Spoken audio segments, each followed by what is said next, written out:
What's up? My name is Colby Sharp. I'm a 5th grade teacher in Michigan. Welcome to my channel. The goal of this channel is to help kids fall in love with reading. Today I'm going to be answering the question that I get more than any other question. And that question is, where do you find the books? Where do you get the books? How do you get all these great books to read? The reason that people ask me that question so often is because I am blessed to receive a lot of advanced reader copies of books. And what that means is I get books before they come out. They're called ARCs, advanced reader copies, or they're called galleys.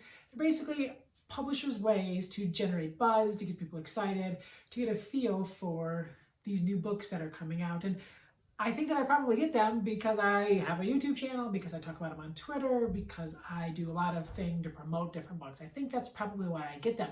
What I want to share with you today is most of the books that I get are not necessarily advanced reader copies. So I have picked up a handful of books that I have read recently, and I'm going to go through one by one, sharing with you how I got these books, where I got these books. First one up is Efron Divided by Ernesto Sinceros.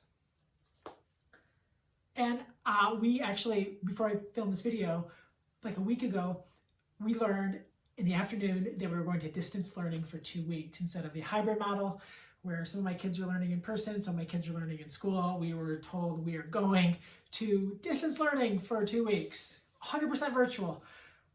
Freaked out a little bit. And one of the first things that I did was I wanted to grab everything at the end of the day because I wanted to truly do distance learning from home. I didn't want to be in school. My wife and I have 5 children. I wanted to be working from home so that I could be with my kids and help them with their school while at the same time working on my school. One of the very first things I did was grab some books from my classroom library, and this was one of the first ones that I grabbed. I'm not even sure how it got to my classroom library. I don't know if someone sent it to me, if I bought it. It's hard to remember. But this book came out of my classroom library and into my home and then into my heart. If you haven't read this book, be sure to add it as soon as possible. So, number 1, from my classroom library. Number 2, Dear Martin by Nick Stone. I bought this book. From Brainlayer Books, Kathy Burnett's bookstore in South Bend, Indiana. I ordered it online and she mailed me this and I think 3 other books. And I also have recently read the sequel to this, Dear Justice, I guess, or the companion book. And I am madly in love with the writing of Nick Stone. I'm going to have a chance to interview her soon, so I've been trying to read all of her things and reread some things. And I did not have a copy of Dear Martin. So this book was purchased with my own money, or a gift card that someone gave me. I can't remember. But this book, however it was purchased from Brainlayer Books, an independent bookstore. Always good to help them out. Next up, Becoming Muhammad Ali, a novel by James Patterson, Kwame Alexander, an amazing novel in verse of Cassius Clay before he became Muhammad Ali, growing up on the west end of Louisville, Kentucky. I got this book from my school library. So I saw that it was being cataloged into my school library, and I went in to take it, and I did check it out, I think. But yeah, school library. There's like thousands of books in there. Why wouldn't I get books from there? And thankfully I was able to read it, and that'll be when we head back to school.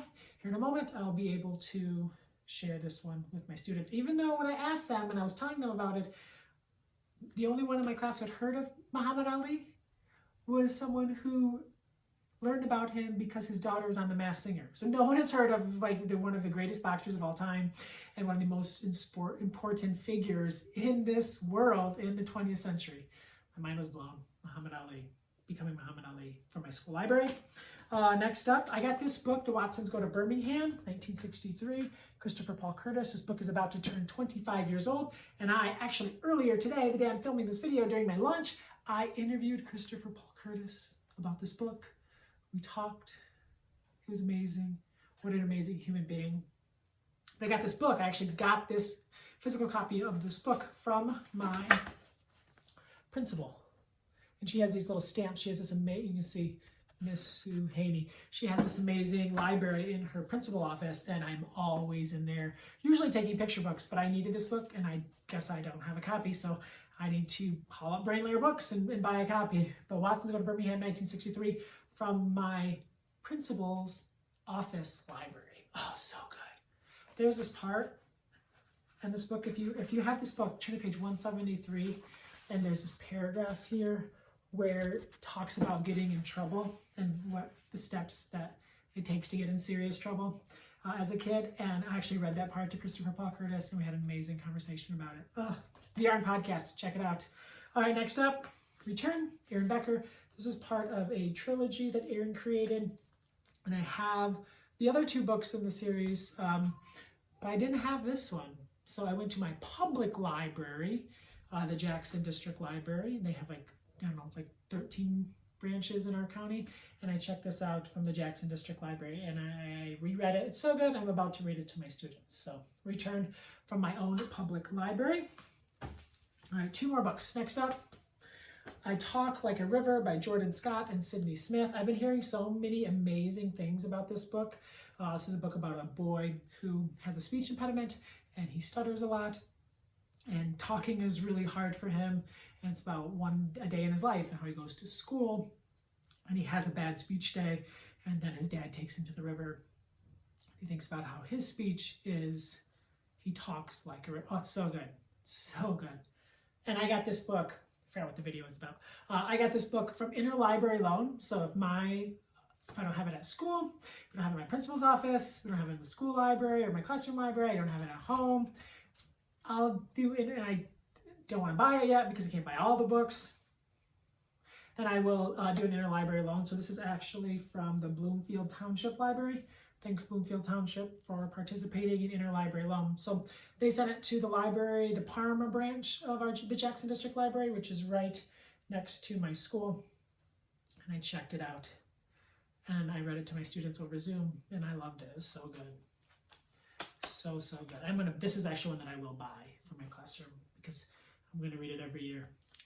All right, and finally, an advanced reader copy of John Claussen's The Rock from the Sky. If you're watching this in 2020, you will probably be sad because you want to read it, and it doesn't come out until spring of 2021. So yeah, this is an advanced reader copy, and I get this because I guess that publishers feel that I have an influence on readers.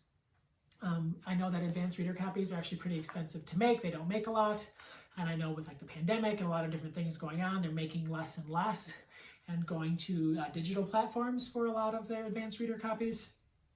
But I do in the mail often. Most weeks I get some books in the mail. I guess every week I get books in the mail that I can read and I can share on YouTube or Instagram or Twitter or Facebook with my students at conferences. And publishers, I'm guessing, is they feel that by sending it to me, if I endorse a book, then that might get other people to put it on the radar or to pre-order it or to order it, and they feel that it is worth that. So it's kind of a weird thing to talk about because, no one wants to say, like, you get this book because you're popular. Especially like teachers, like, we don't like to think or talk that way. But I do think that that's probably kind of how advanced reader copies work. And that's why when you go to a movie and you see all of like the quotes about the movie beforehand, those are from people who they would consider influencers in the movie watching business. I don't know, they probably do that with toys, probably do it with a lot of different products. I'm guessing if you are into like hunting, they probably do that with bullets. That's a bad thing. Just, I don't know, like whatever the thing is you're interested in. If you're like really into knitting and like it's a new needle, I just know books. And I know that this book is really good. So that's how I get books. Let's see if I can remember, do a really quick review. Classroom library, purchased, it's at my home. Eventually this will probably find its way into my wife's high school classroom library. She's a high school chemistry teacher with tons of books.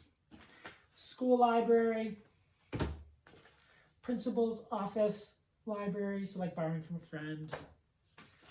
Public library.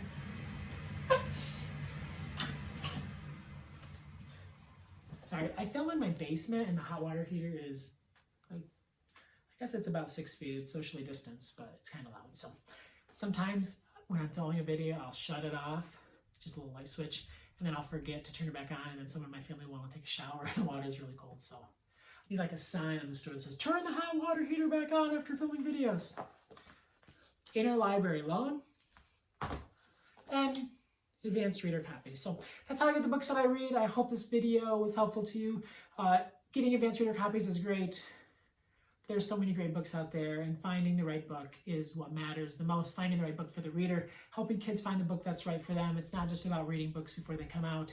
It's about finding the books that will reach them and find their way into their own hearts, because that's what all of this work is all about, is helping kids fall madly in love with reading. My name is Colby Sharp. Thank you so much for tuning in. I hope you have an awesome-tastic day.